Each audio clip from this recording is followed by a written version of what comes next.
Hello and welcome to the Jerusalem Center for Public Affairs War Room Update. We are on day 192 of the war with Gaza, and it's different developing situations. We always had the war in Gaza. We had the war that was going on, a war of attrition with Lebanon. And in the recent weeks, there's been a further development of open hostilities with the Iranians. Now, why do I say open hostilities? Because it had always been the understanding that the different war situations going on, whether it be with Hamas in the south, with Hezbollah in the north, whether it be the Houthis in the south and by the Red Sea, was all part of that Iranian octopus, every time using its proxies in order to attack Israel, to sow a little bit more terror around the world. That is the way that Iran worked. It came to the point where recently the Saudis accused the Iranians of causing the war in Gaza as a means to derail the discussions of normalization between Israel and Saudi Arabia. Now, this is something that we at the Jerusalem Center for Public Affairs have been arguing almost since day one. This is the wider picture of what is going on. It is, of course, mixed together with the desire of Hamas and the Palestinian Authority and the PLO to destroy Israel, but it comes as part of that wider regional activity as well. Now, what we've seen in the last few days, and here it's important to put this into perspective to be able to then go on further. What were the exact sequence of events that brought us to Saturday night? Saturday night, an Iranian attack on Israel, the first time there's been an actual armed attack from Iranian soil towards Israel. The attack was massive. 185 drones, killer drones must be said, 36 cruise missiles, and 110 surface-to-surface ballistic missiles, all fired from Iran and its bases around the Middle East towards Israel, in addition, of course, to the attacks of the Houthis. Now, this was a major attack.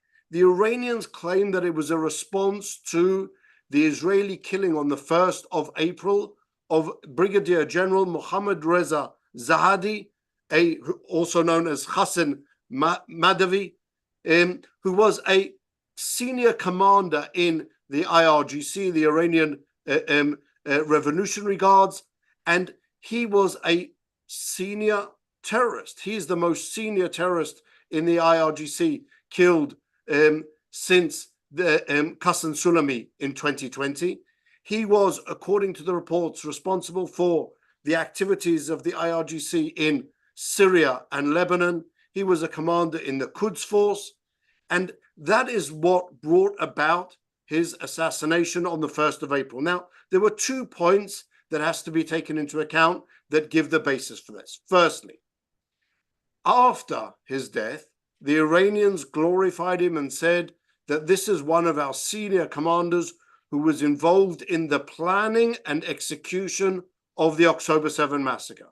So here you have an IRGC commander actively involved in the planning and execution of the worst massacre against the Jewish people since the Holocaust, as one little event, not little at all, but one cog within that criminal terrorist past that he carries with him. Now, what most people didn't necessarily attribute to Hassan Madavi is in the beginning of March this year, Israel and the Israeli security forces intercepted a massive Iranian arms cache, which was due to get to the terrorists in Judea and Samaria. That was also masterminded by the Quds forces in Lebanon and Syria, i.e., under the command of this same Hassan Madavi.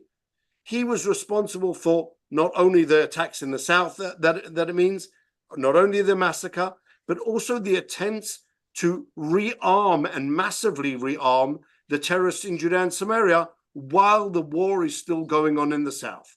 This was his terrorist contribution, and this is the reasons, at least the open source reasons, that can be quoted for Israel striking at this senior terrorist in the same way as we struck at senior Hamas members like Salah al-Arouri, and that was part of that really reaching out and saying these are the terrorists responsible for the massacre, responsible for the terrorism, and therefore they need to be dealt with.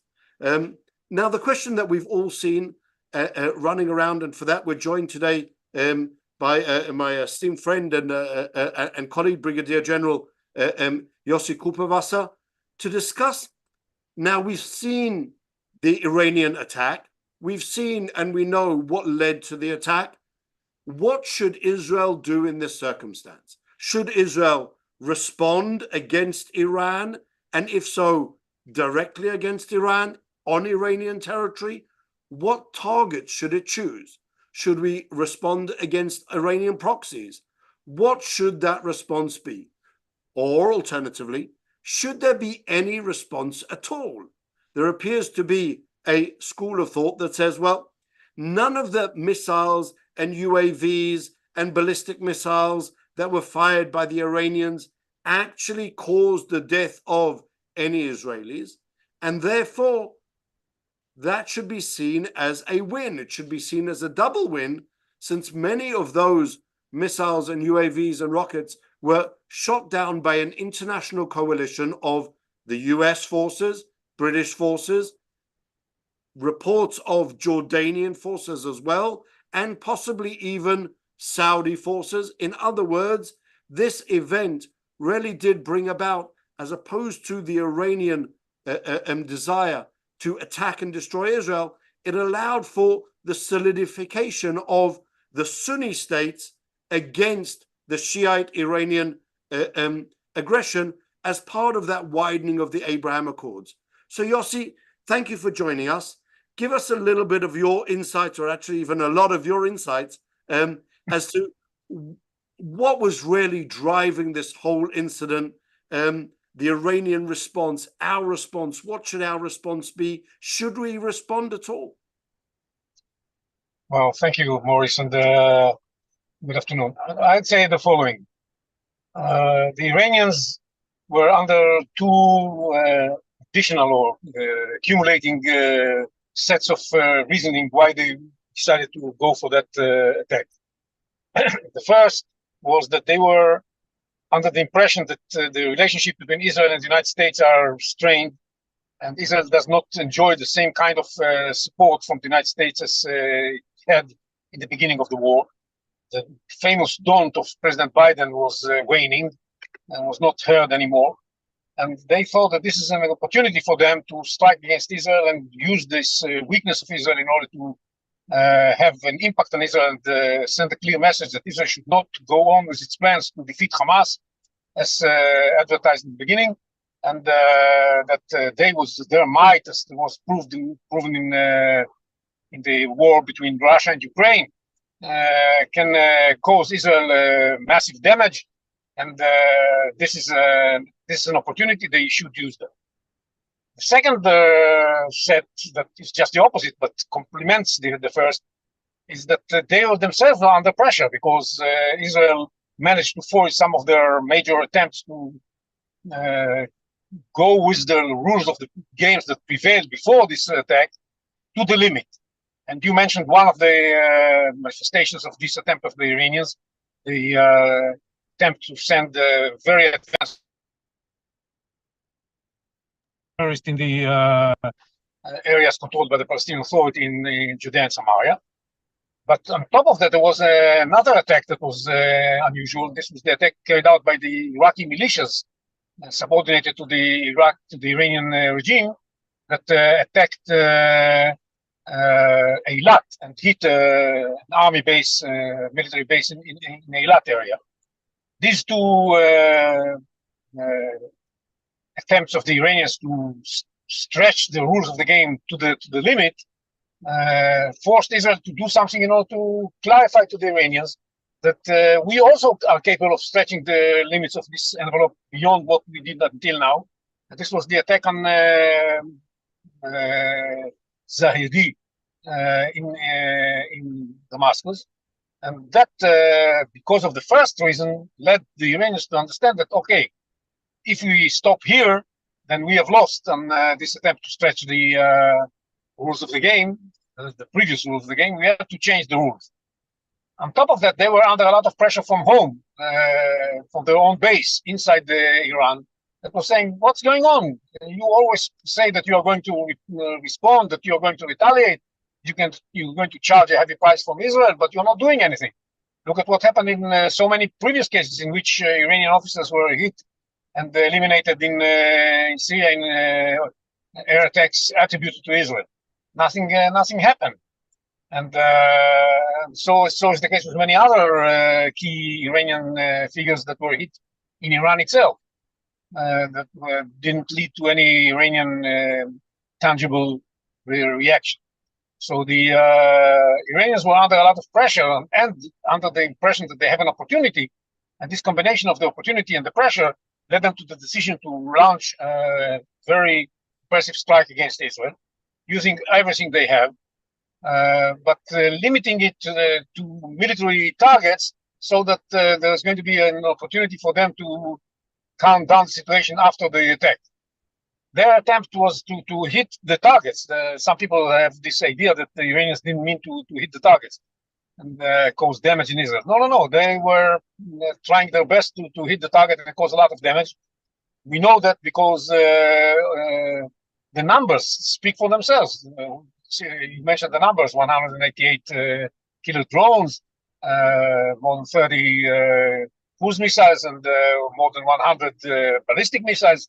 The numbers tell you that they know that Israel has a good air defense system, and Israel can thwart and intercept attacks by missiles. They know that, but they were working according to the rule of the big numbers. They were saying to themselves, okay, Israel can kill 95% of what we are going to send. Fine, we'll send a big number of missiles, and even if 95% are intercepted, still the 5% that are going to make their way through are going to be enough power, big enough power, and cause a lot of damage to Israel. So 5% from 300 and something is 15, right? They perceive that 15 of these missiles and drones will make their way to the targets. In effect, only 1% managed to go through, and which is like 3 or 4, and this caused very limited damage. And we saw one of them hit the base of Nevatim. Yes, they did manage to reach the base. It's one of them, but this is according to this logic of the big numbers rules. But the damage was very limited and did not have any impact on the activity of the field. And this was something that was very frustrating from an Iranian point of view. They expected 5% to make the way through, only 1% did. This was a big success of the Israeli defense system. Yes, we did it together with the Americans, the Brits, and the French. You didn't mention the French. The French participated as well, and maybe the Jordanians. But most of the work was done by the Israeli air defense. We are here, and of course, we appreciate very much the support we get from everybody who wants to help us. But we are doing taking most of the burden upon ourselves, of course. And that was a proof of Israel's capacity to withstand the very capability, to withstand a very big offensive with missiles and drones. This is a message to everybody around, because everybody remembers what happened to Saudi Arabia, also defended by the United States, back in 2019. They were target of a very similar attack in 2019 against the oil facilities in Saudi Arabia. And at that time, 100% of their drones and missiles hit the targets. That's the big difference. And I think the Saudis look at what happened and say to themselves, oh, we should have asked the Israelis to help us back in 2019. If there's any incentive for the Saudis now to rejuvenate the efforts to bring about normalization with Israel and cooperation, what happened on Saturday night is a very good reason for that. And so we had a very successful message to everybody around that Israel is the strong horse if you want to be on the side of the side that can really fight the fanatics from Iran and their attempts to destabilize the Middle East, their attempt to hegemonize the Middle East and dominate the Saudis and the other Arab moderate countries, you should side with Israel. That is the right side. And this was done, and this is even more so because, you know, the Americans, they don't wait, as I said, but in the last minute, the Americans did say, don't, hey, we forgot to say it, but please don't. And yet the Iranians ignored the American message, the American warning, and they went on with the attack. I think because this don't came a little bit too late after the Iranians have already made up their minds. And hitting to the don't in the last minute would have meant loss of face for the Iranian leadership at home. So they couldn't stop it at that point. Anyhow, the Israeli and mainly the American warnings didn't make any impression on the Iranians, and they decided to move anyhow. And this is another reason why everybody in the Middle East says, "Oh, you know, we need American support, but we want to be very close to Israel. Israel's deterrence is regaining power." Now, that is the situation where we stand right now. But the question, as you said, is what to do next. And I think that there are two parts to this question. First, what do we do in response to the attack? We have to retaliate. What kind of retaliation we are going to choose? Clearly, the Americans are saying, we are not going to participate in your retaliation. And as a matter of fact, we don't want you so much to retaliate, but because this may cause all kinds of escalation. So please reconsider. We don't tell you not to do it. We just tell you that we are not going to participate. And Israel hears that, but still, I think it's not going to be enough in order to deter Israel from carrying out some sort of a retaliation effort. Secondly, there's got to be a reaction because, as I said, the rules of the game have changed. We have to be sending the message that we are ready to play by the new rules of the game. If you want to establish new rules of the game, fine with us. And it's not without a reason that the Iranians didn't want to change the rules of the game until now. They knew that changing the rules of the game is dangerous for them. Otherwise, they would have done it long ago. They built a full concept of relying on the proxies, let the proxies do the dirty job, let the proxies pay the price. We shall give them weapons, we shall give them training, we shall give them money, we shall give them guidance, but they will do the job and they will bear the consequences of what they're doing. Now the Iranians are saying, okay, this was good until last week. From now on, the rules are different. We are going to attack you for anything you do against us or against anybody. This is our friends. And that means that Israel has to prove that it can hit Iran and charge it with a heavy price for what they did, for the change of the rules of the game. I don't think that it has to be a very painful price in the sense that a lot of Iranians are going to lose their lives or many attacks simultaneously or anything of the kind. This is not the issue. The issue is that we have to prove that we can charge them a heavy price. It's not that we prove that we don't have to charge them the heavy price, we just have to prove that we can. And even if we hit one target in Iran in a way that the Iranians are helpless in defending it, that's good enough. And it can be two targets for the sake of making the point.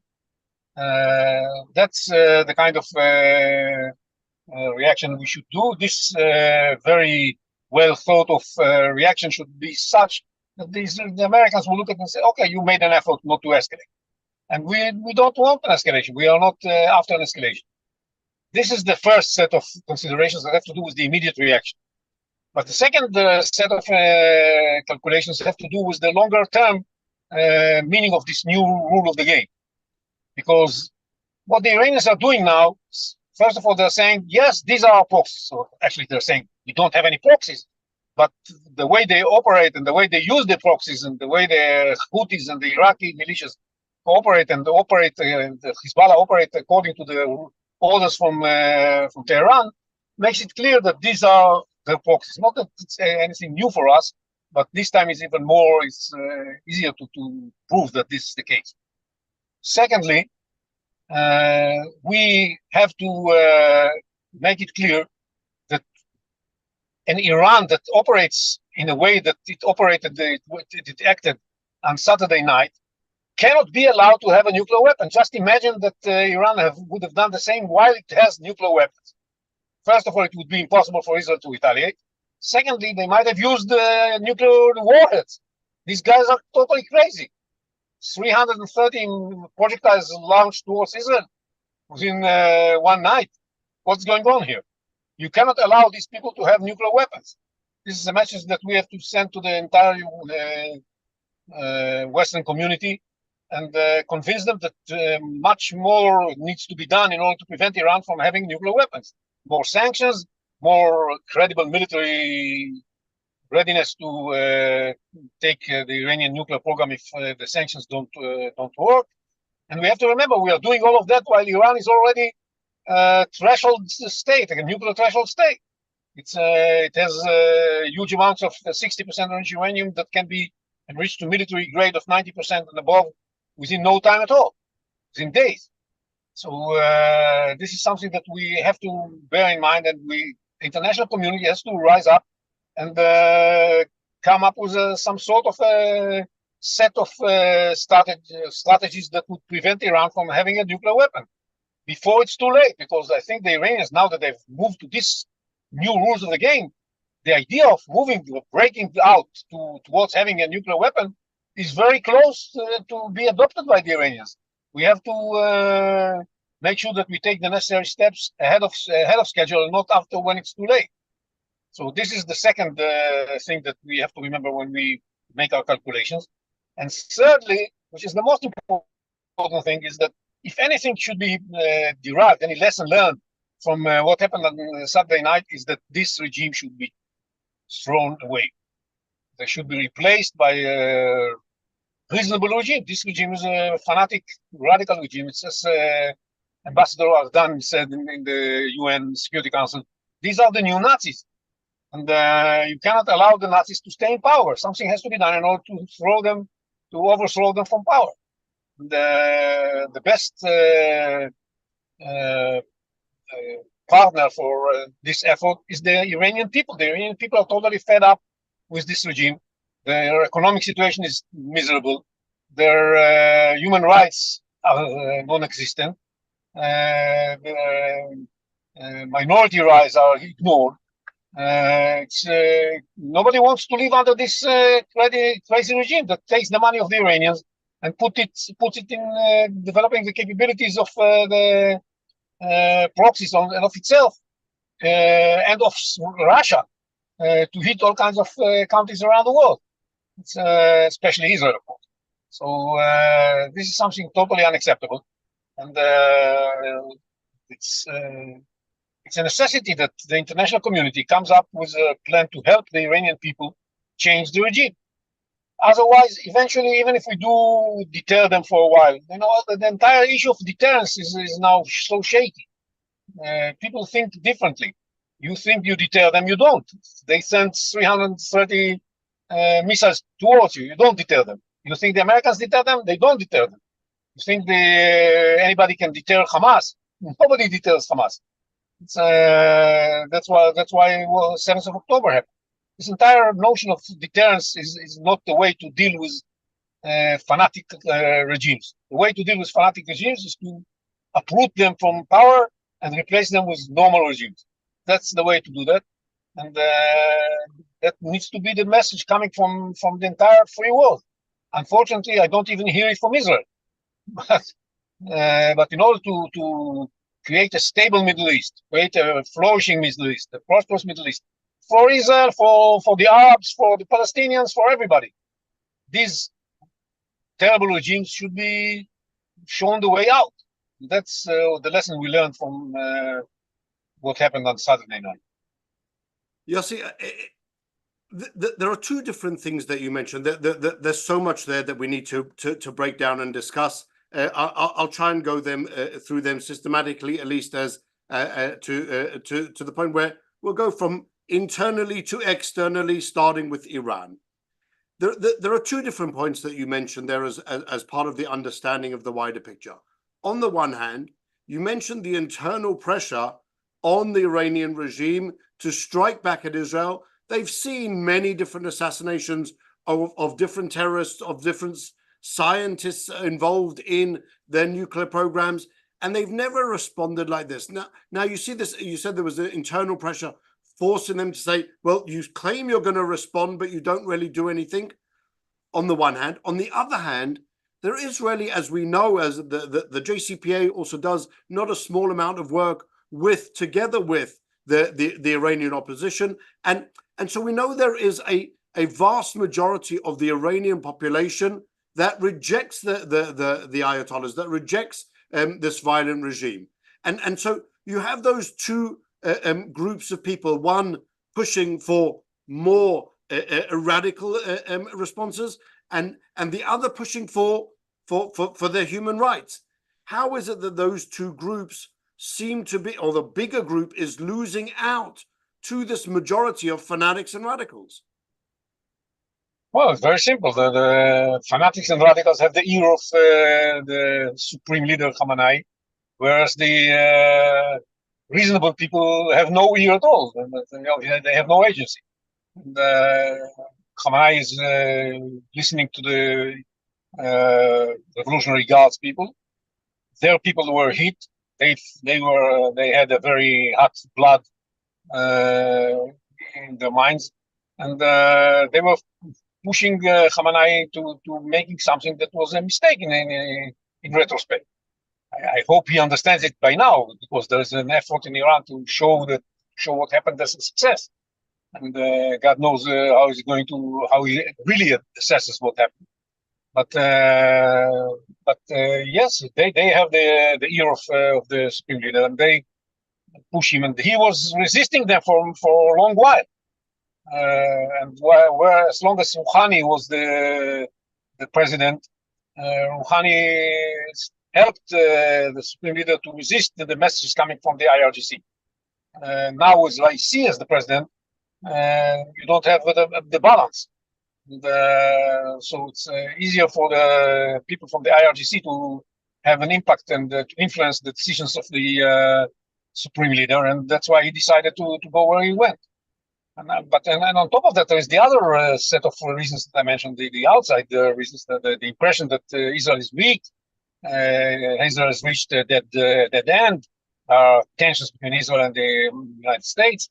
It's a misreading of the situation, and there are disagreements between Israel and the United States, of course, but the bonds between them are so tight, and the strategic cooperation and the joint, the common interests, the common values are still there. The commitment of the United States to Israel's security is, as the President Biden repeatedly says, ironclad. So it's, I think that they misread the situation between Israel and the United States, and even between Israel and the rest of the West. The rest of the West came to the assistance of Israel, and that was misunderstanding and misreading of the picture by the Iranians. Now they know, but it's a little bit too late. They already have their eggs all over the face. It's, that's the situation. So I think possibly are those two subjects almost linked together. The fact that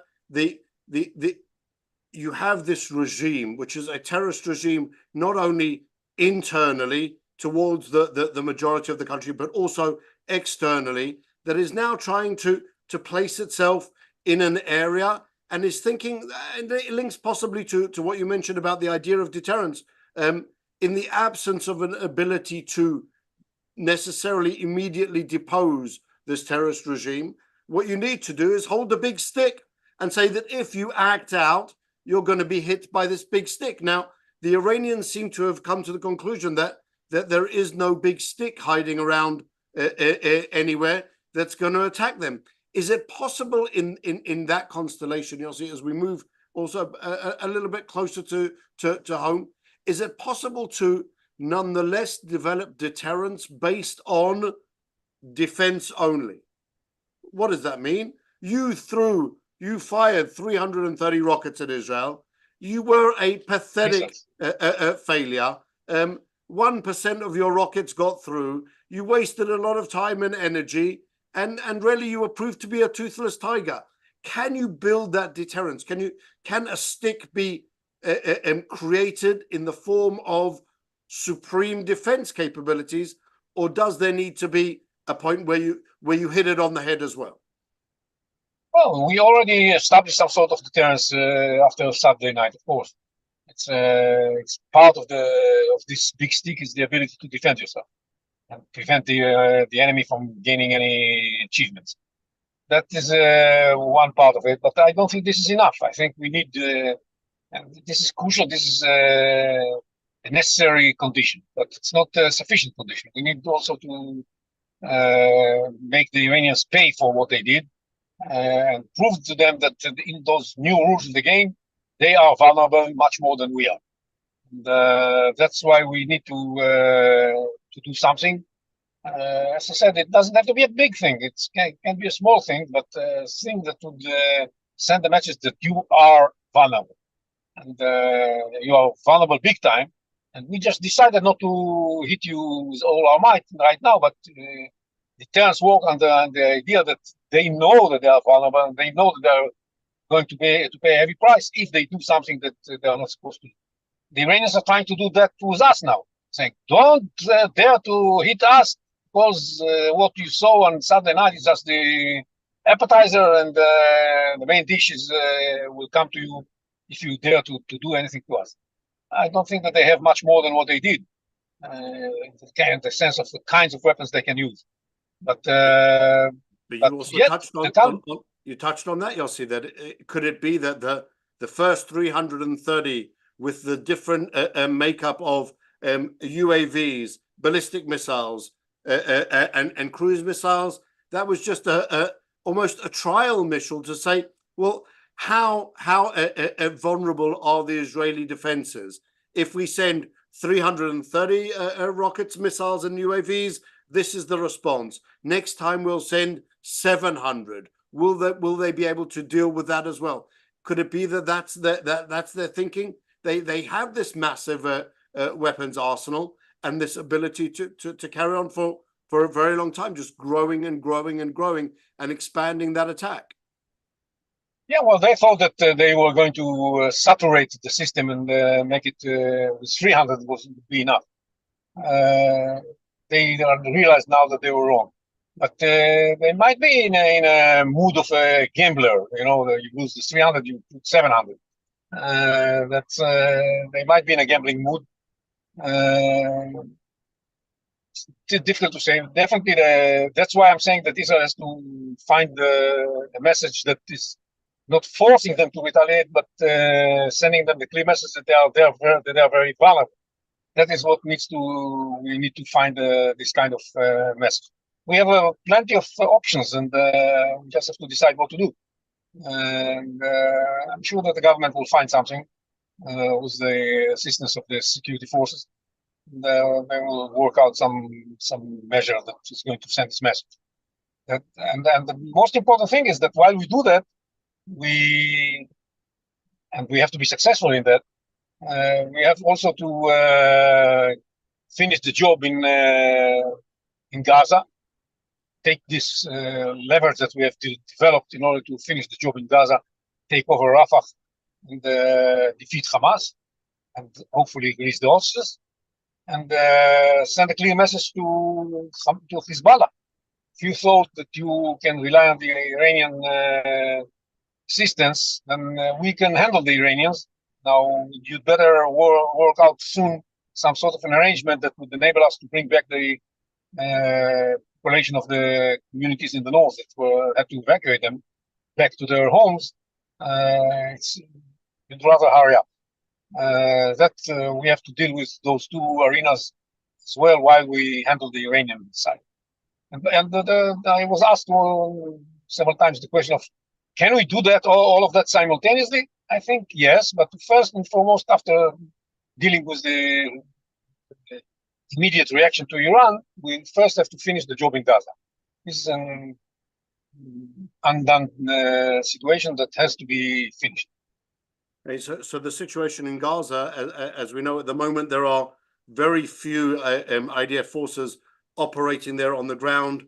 We still have 133 hostages who are being held by the terrorists in Gaza, and a growing pressure on the Israeli government to take action. We saw just 2 nights ago as well, almost simultaneously to the Iranian attack, the response of Hamas to the latest US offer for a ceasefire and an offer to bring about the release of the hostages via all types of concessions by Israel. That seems to be all stuck in the same place, Yossi. Is that moving forward anywhere? How do you see that situation in Gaza at all developing? Well, I think we are going to move into Rafah and start evacuating the population from there and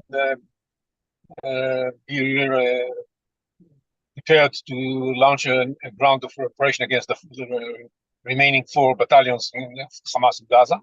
That is what's cooking right now. I think that the preparations are in the midst.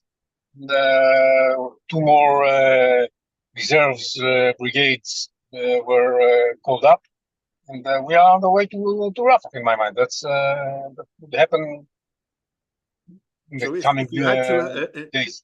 If you were in a position where you could whisper in the ear of Prime Minister Netanyahu, and he asked you, well, Yossi, tell me, which do you think is of greater importance? Should we respond to the Iranians and really make sure that they understand that they crossed a very, very black line, not just a red line? Or should we conserve our forces in order to and go in and finish off the job in Gaza? If you had to play off those, because there has been suggestions that possibly that could be part of a wider deal, that Israel will possibly give up on its right to respond to Iran and attack in Iran in return for some type of a concession, possibly US concession regarding Israel's entrance into Rafah. So which one of those on the balance, on the scales of deterrence, of war, of importance, would you say is the more important if we can't do everything at the same time? Yeah, both important, and we can do them at the same time. And the more I can, they're both as important. They're both critical. We need to send this message to Iran, and we need to defeat Hamas. And defeating Hamas, by the way, is part of the message to Iran, because Hamas is financed and actually it's a part of the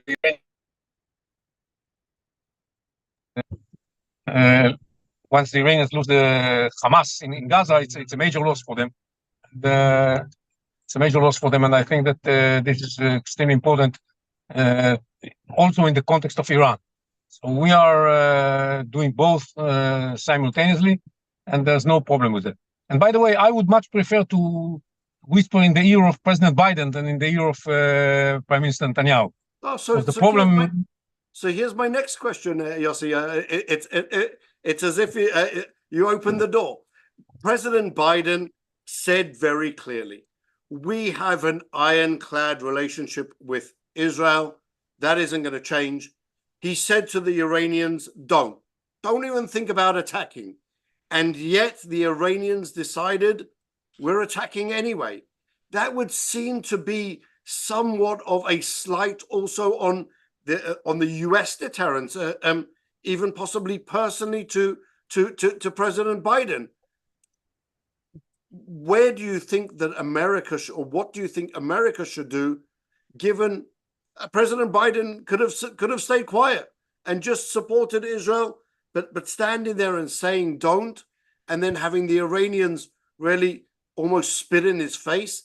That does that have any consequences, do you think? I think President Biden should have been saying to the Israelis, we are behind you if you retaliate in a moderate and considerate manner.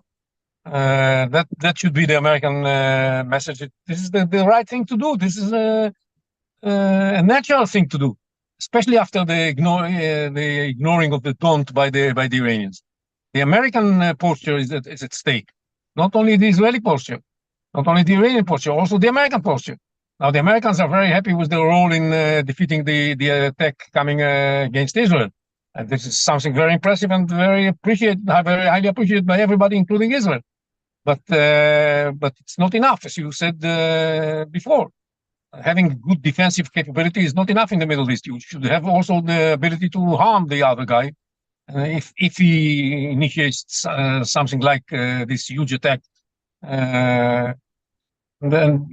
but this is it's strange. But even if you look at history, it's very difficult to make the Americans do something.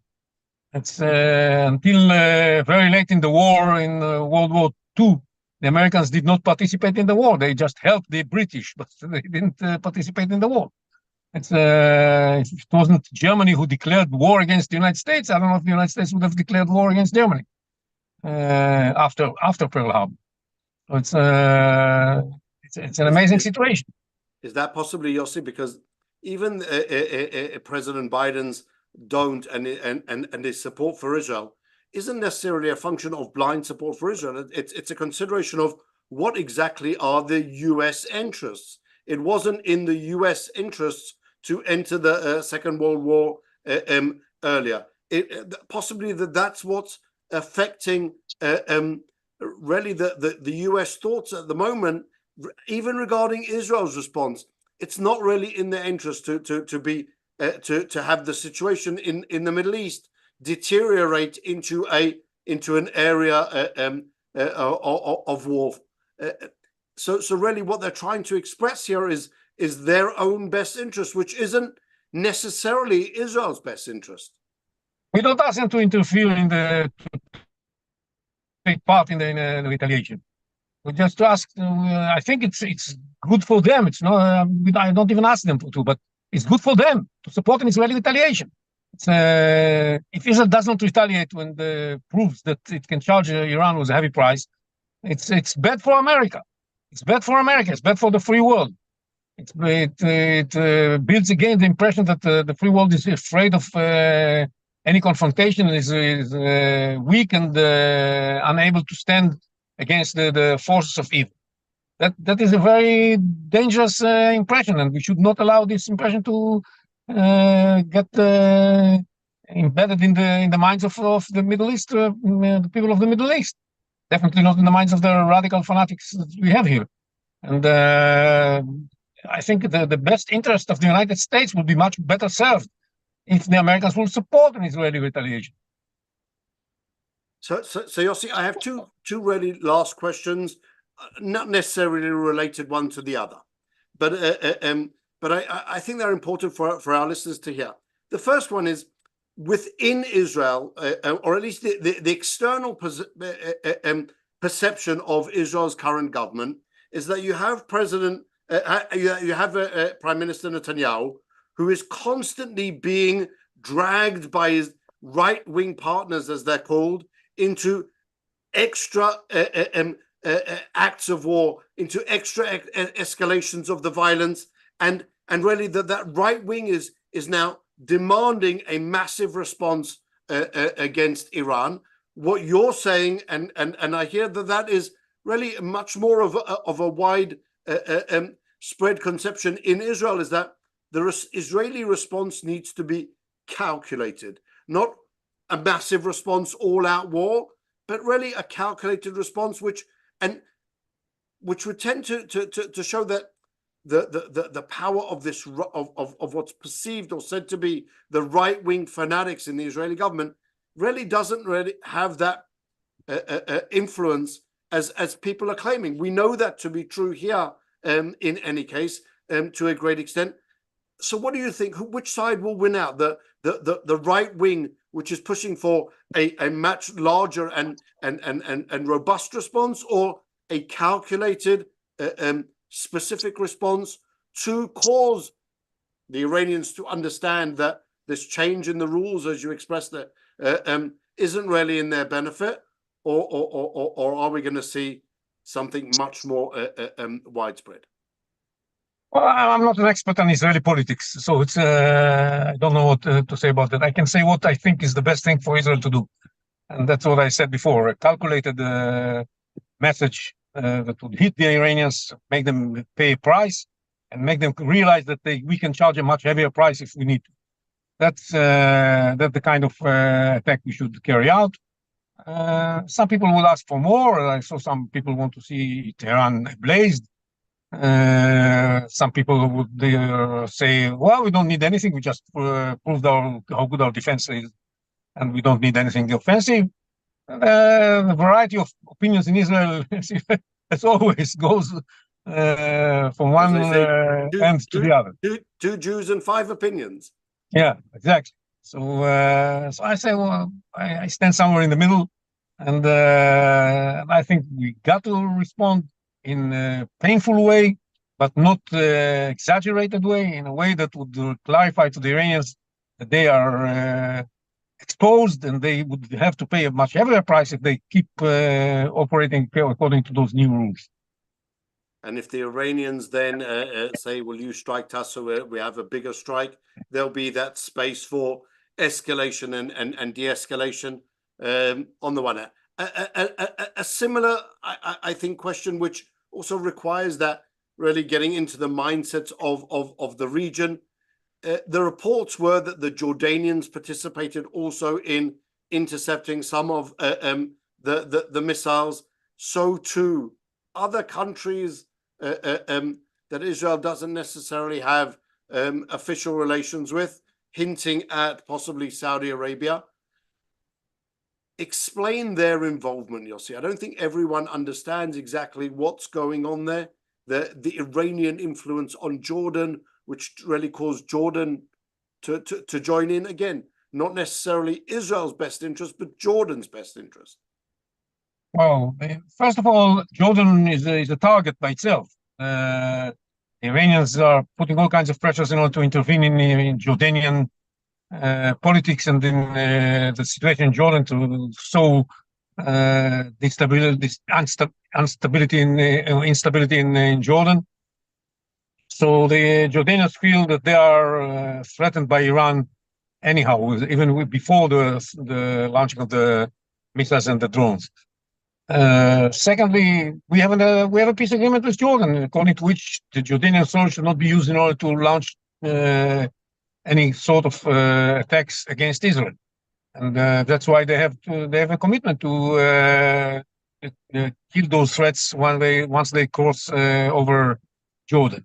And it was clear that this was initiated by Iran. That it's not that Israel was doing anything through Jordanian soil. There was an attempt by the Iranians to use the Jordanian soil in order to cross into Israel. And this was a commitment by Jordan to try to help and thwart it. And that's why I think the Jordanians did it.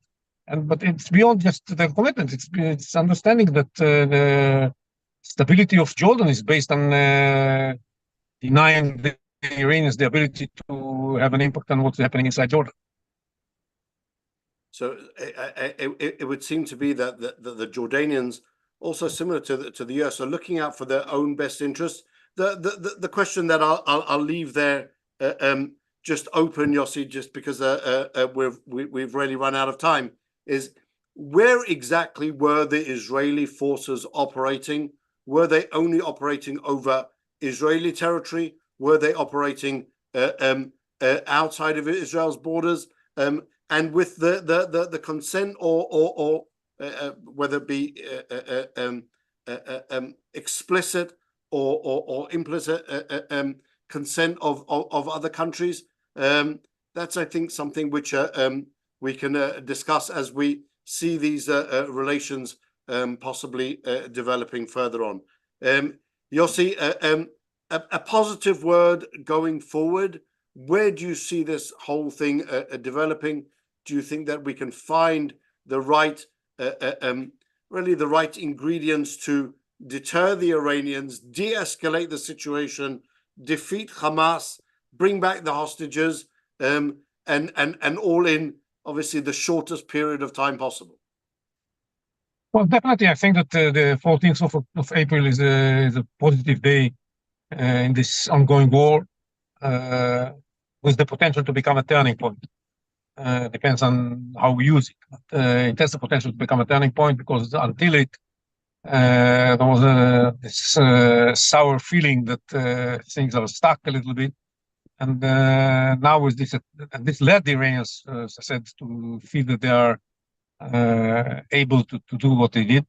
And their failure is an opportunity for Israel to change the course of events and go forward on Gaza and Hezbollah and on Iran as well, and help turn this war that we are involved in for 6 months now into an opportunity to, we already paid a heavy price, but this can turn into an opportunity of promoting a new Middle East that is not dominated by the Iranian fanatics, but moderate Arabs together with Israel build a prosperous and peaceful Middle East. It's not going to happen overnight, but it may be the turning point leading to this direction.